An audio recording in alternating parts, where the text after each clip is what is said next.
Panduan singkat umrah. Pertama, jika seseorang akan melaksanakan umrah, dianjurkan untuk mempersiapkan diri sebelum berihram dengan mandi, sebagaimana seorang yang mandi junub, memakai wangi-wangian yang terbaik jika ada, dan memakai pakaian ihram. Kedua, pakaian ihram bagi laki-laki berupa 2 lembar kain ihram yang berfungsi sebagai sarung dan penutup pundak. Adapun bagi wanita, ia memakai pakaian yang telah disyariatkan yang menutupi seluruh tubuhnya. Namun tidak dibenarkan memakai cadar atau niqab, yaitu penutup wajah, dan tidak dibolehkan memakai sarung tangan. Ketiga, berihram dari mikot dengan mengucapkan labbaika umrah, yang artinya aku memenuhi panggilanmu untuk menunaikan ibadah umrah. Keempat, jika khawatir tidak dapat menyelesaikan umrah karena sakit atau adanya penghalang lain, maka dibolehkan mengucapkan persyaratan setelah mengucapkan kalimat di atas dengan mengatakan Allahumma mahilli haitsu habastani, yang artinya, ya Allah, tempat tahallulku di mana saja engkau menahanku. Dengan mengucapkan persyaratan ini, baik dalam umrah maupun ketika haji, jika seseorang terhalang untuk menyempurnakan manasiknya, maka dia diperbolehkan bertahallul dan tidak wajib membayar dam, yaitu menyembelih seekor kambing. Kelima, tidak ada alat khusus untuk berihram. Namun jika bertepatan dengan waktu salat wajib, maka salatlah lalu berihram setelah salat. Keenam, setelah mengucapkan talbiyah umrah, yaitu pada poin ketiga, dilanjutkan dengan membaca dan memperbanyak talbiyah berikut ini sambil mengeraskan suara bagi laki-laki dan lirih bagi perempuan hingga tiba di Makkah.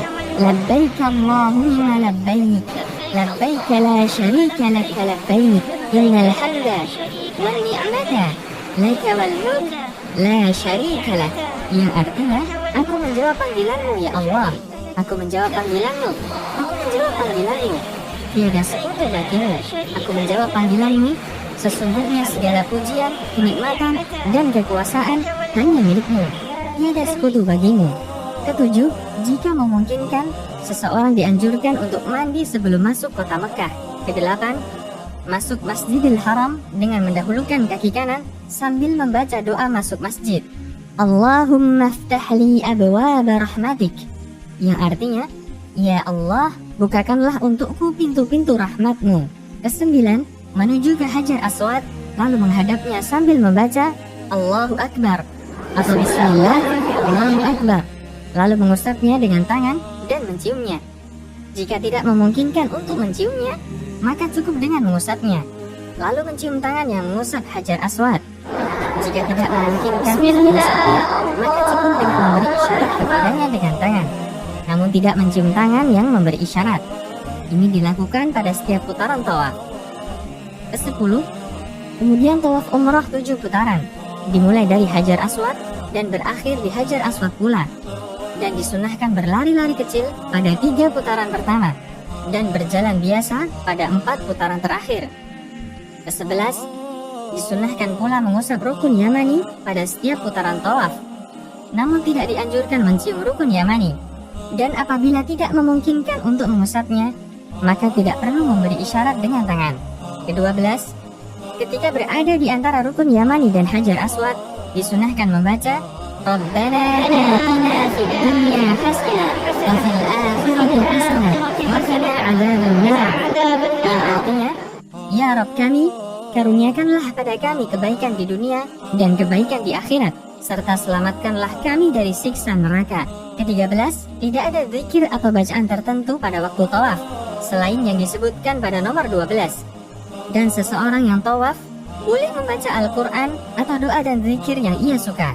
Ke-14, setelah tawaf, menutup kedua pundaknya, lalu menuju ke makam Ibrahim sambil membaca wattakhidhu min maqami Ibrahim musalla, yang artinya, dan jadikanlah sebagian makam Ibrahim tempat salat. Ke-15, salat sunnah tawaf 2 rakaat di belakang makam Ibrahim. Pada rakaat pertama, setelah membaca surat Al-Fatihah, membaca surat Al-Kafirun. Dan pada rakaat kedua, setelah membaca Al-Fatihah, membaca surat Al-Ikhlas. Ke-16, setelah salat, disunahkan minum air zam-zam dan menyirami kepala dengannya. Ke-17, kembali ke Hajar Aswad, bertakbir, lalu mengusap dan menciumnya jika hal itu memungkinkan, atau mengusapnya atau memberi isyarat kepadanya. Ke-18, kemudian menuju ke Bukit Safa untuk melaksanakan sa'i umrah, dan jika telah mendekati Safa, membaca Inna Safa wal Marwata min sya'airillah. Sesungguhnya Safa dan Marwah adalah sebagian dari syiar Allah. Lalu mengucapkan Nabada'u bima bada'allahu bih. Ke-19, menaiki Bukit Safa, lalu menghadap ke arah Ka'bah hingga melihatnya jika hal itu memungkinkan. Kemudian membaca Allahu Akbar, Allahu Akbar, Allahu Akbar, La ilaha illallah wahdahu la syarikalah, lahul mulku wa lahul hamdu yuhyi wa yumit, wa huwa ala kulli syai'in qadir. La ilaha illallah wahdah, anjaza wa'dah, wa nasara 'abdah, wa hazamal ahzaba wahdah. Ke-20, bacaan ini diulang 3 kali dan berdoa di antara pengulangan-pengulangan itu dengan doa apa saja yang dikehendaki. Ke-21, lalu turun dari Safa dan berjalan menuju ke Marwah. Ke-22, disunahkan berlari-lari kecil dengan cepat dan sungguh-sungguh di antara 2 tanda lampu hijau yang berada di Mas'a atau tempat sa'i bagi laki-laki, lalu berjalan biasa menuju Marwah dan menaikinya. Ke-23, setibanya di Marwah, kerjakanlah apa-apa yang dikerjakan di Safa, yaitu menghadap kiblat, bertakbir, membaca zikir pada nomor 19, dan berdoa dengan doa apa saja yang dikehendaki. Perjalanan dari Safa ke Marwah dihitung 1 putaran. Ke-24, kemudian turunlah lalu menuju ke Safa dengan berjalan di tempat yang ditentukan untuk berjalan dan berlari bagi laki-laki di tempat yang ditentukan untuk berlari, lalu naik ke Safa dan melakukan seperti semula. Dengan demikian terhitung 2 putaran. Ke-25, lakukanlah hal ini sampai 7 kali dengan berakhir di Marwah. Ke-26, ketika sa'i tidak ada zikir-zikir tertentu, maka boleh berzikir, berdoa, atau membaca bacaan-bacaan yang dikehendaki. Ke-27, jika membaca doa ini, Allahumma ufir warham wa antal a'azzul akram, yang artinya, Ya Rabbku, ampunilah dan rahmatilah aku, sesungguhnya engkaulah yang maha perkasa dan maha pemurah. Tidaklah mengapa, karena telah diriwayatkan dari Abdullah bin Mas'ud dan Abdullah bin Umar radhiyallahu anhuma bahwasanya mereka membacanya ketika sa'i. Ke-28, setelah sa'i maka bertahallul dengan memendekkan seluruh rambut kepala atau mencukur gundul, dan yang mencukur gundul itulah yang lebih afdal. Adapun bagi wanita cukup dengan memotong rambutnya sepanjang 1 ruas jari. Ke-29, setelah memotong atau mencukur rambut maka berakhirlah ibadah umrah, dan Anda telah dibolehkan untuk mengerjakan hal-hal yang tadinya dilarang ketika dalam keadaan ihram.